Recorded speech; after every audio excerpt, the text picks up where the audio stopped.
अस्सलाम वालेकुम फ्रेंड्स, कैसे हैं आप सब लोग। Welcome to Sidra foods and blogs. जनाब आली, आज बहुत ही मज़ेदार से खाने के साथ हूँ मैं, जो कि सर्दियों की एक हसीन सौगात है। और पंजाबियों की तो जनाब सर्दियाँ ही नहीं मुकम्मल हुई बगैर साग दे।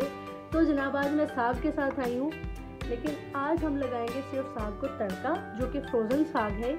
और हम नॉर्मली ऐसे ही करते हैं, घरों में साग बनाते हैं और उसको फ्रीज़ कर लेते हैं, और फिर उसको वक्तन फ़वक्तन हम यूटिलाइज़ करते रहते हैं, तड़के शड़के लगाते रहते हैं। और आज मैं भी फ्रोज़न साग को साग खाने का दिल बहुत था, लेकिन अभी यहाँ पे अवेलेबल पकाने के लिए नहीं है। अभी सिर्फ और सिर्फ पका पकाया मिल सकता था, तो मैंने सोचा कि मैं जैसे तड़का लगाती हूँ, मैं इसको भी आपके साथ लाजमी शेयर करूँ। मुझे साग का तड़का सोच के ही मेरे मुंह में पानी आ रहा है, मुझे भूख लग रही है।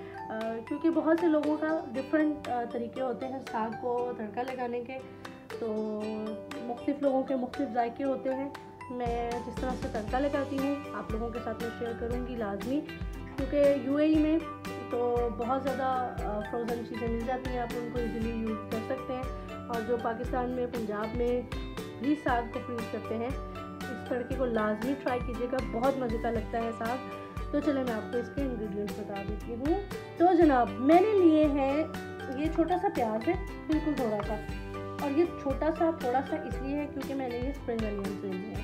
अगर स्प्रिंग अनियंस नहीं है फिर आपको थोड़ा सा प्याज ज़्यादा करना होगा, अदरवाइज़ ये काफ़ी है। तो ये लहसुन अदरक का पेस्ट, हरी मिर्च, लहसुन और अदरक है, इसको मैंने बारीक पीस लिया है। और ये 4-5 साबुत हरी मिर्चें हैं, ये थोड़ा सा धनिया है। और मेरे पास जो साग है उसकी क्वांटिटी है तकरीबन 1-1.5 किलो के करीब ये साग बनता है, जो मेरे पास क्वांटिटी है।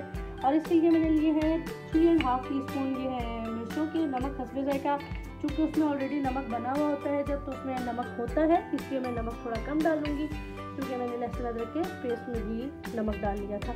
तो चलें स्टार्ट करते हैं जी। तो फ्लेम ऑन करते हैं, बिस्मिल्लाहिर्रहमानिर्रहीम। ये प्याज मैंने इसके अंदर काट दिया है, और अब मैं इसके अंदर डालूंगी ऑयल। जी फ्रेंड्स, ये देखिए बिल्कुल लाइट से गोल्डन हुए हैं। अब मैं इसके अंदर डाल दूंगी लहसुन और अदरक का पेस्ट, इसको मिक्स कर लेंगे, हल्का सा गोल्डन करेंगे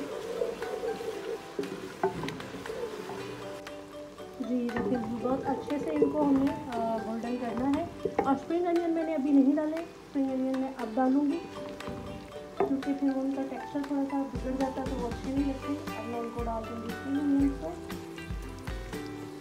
और ये साग में बहुत मज़ेदार लगते हैं जी। स्प्रिंग अनियन मैंने इसमें डाल दी है। अब मैं थोड़ी सी हरी मिर्चें जो है वो इसमें मोटी मोटी, थोड़ी सी, बहुत बारीक नहीं, थोड़ी सी बड़ी बड़ी सी काट दूँगी। ये 4-5 ही काटेंगे, क्योंकि ऑलरेडी मैंने उसमें भी डाल दिए थे लहसुन अदरक में भी, और काफ़ी हो जाएंगी ये तकरीबन 4-5 मैंने हरी मिर्चें डाल दी। अब मैं इसके अंदर डाल दूँगी हरा धनिया।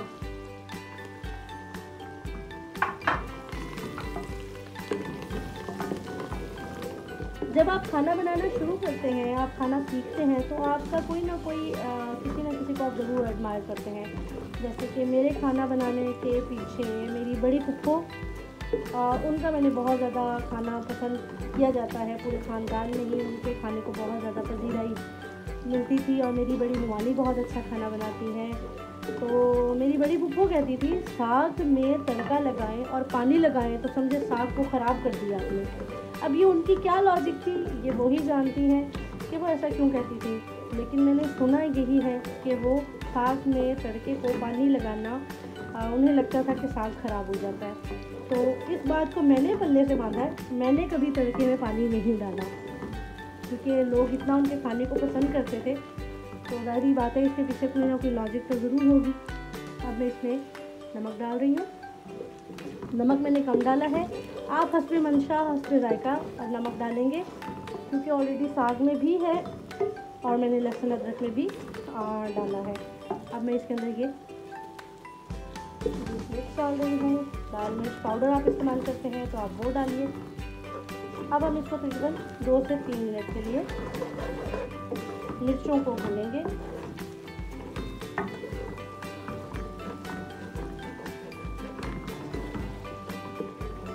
जी फ्रेंड्स, मसाला देखिए बिल्कुल अच्छे से फ्राई हो गया है। लहसुन अदरक का पेस्ट भी अच्छे से फ्राई हो गया है। अनियन भी और सब कुछ बड़े अच्छे से मिक्स हो गया है। अब मैं इसके अंदर डाल रही हूँ साग।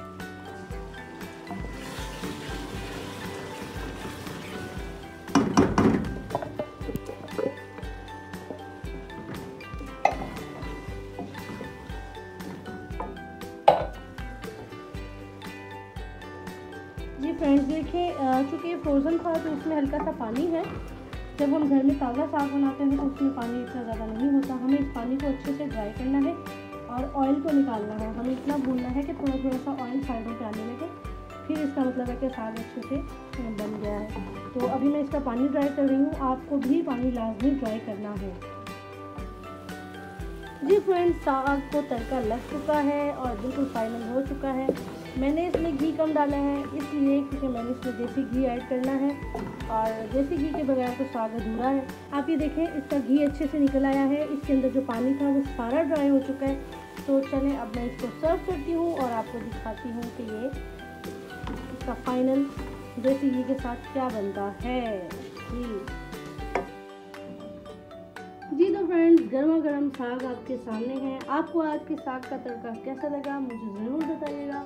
मेरे channel Sidra foods and blogs को सब्सक्राइब करें, लाइक करें, शेयर करें, कमेंट करके बताएं और अपना बहुत ख्याल रखिएगा। नेक्स्ट रेसिपी के साथ आते हैं। अल्लाह हाफिज़।